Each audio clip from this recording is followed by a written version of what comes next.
dinagsa ng mga deboto ang Thanksgiving procession para sa Poong Jesus Nazareno sa Quiapo, Maynila. Hudyat po ito na ang pagsisimula ng paghahanda para sa nalalapit na pista ng Poon. Nasa frontline ng balitang yan, si Nina Ongpaco.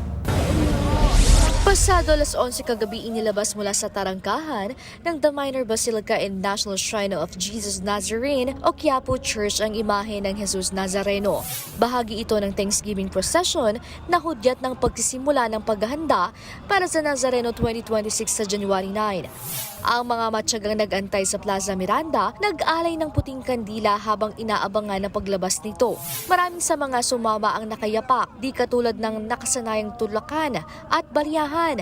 Naging maayos at tuloy-tuloy ang presisyon. Pero di pa rin mawawala ang pagpapahid ng panyo sa imahen.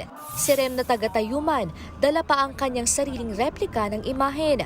Anya, pasasalamat niya ito dahil sa kanyang paggaling sa karamdaman. Year 2015, I was diagnosed by severe leptospirosis and I'm dying. 60% na lang yung, 40% na lang yung chance ng survival ko. So that time, nagpray ako sa Nazareno na kasama din naman ng Birhen Maria na pagalingin niya na ako. Tapos that time, isal ako. Tapos ayun po. Tumagal ng 1 oras at 37 minuto ang prosesyon sa paligid ng simbahan. Mas mabilis daw yan kumpara noong 2024. Yung nakaraan taon na halos 2 oras po yun.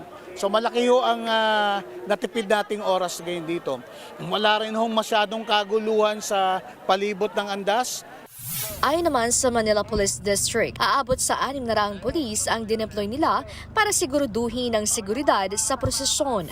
Simula ngayong araw hanggang sa January 8, magkakaroon ng novena sa simbahan ng 11:45 a.m. na susundan ng misa sa alas 12:15 ng tanghali.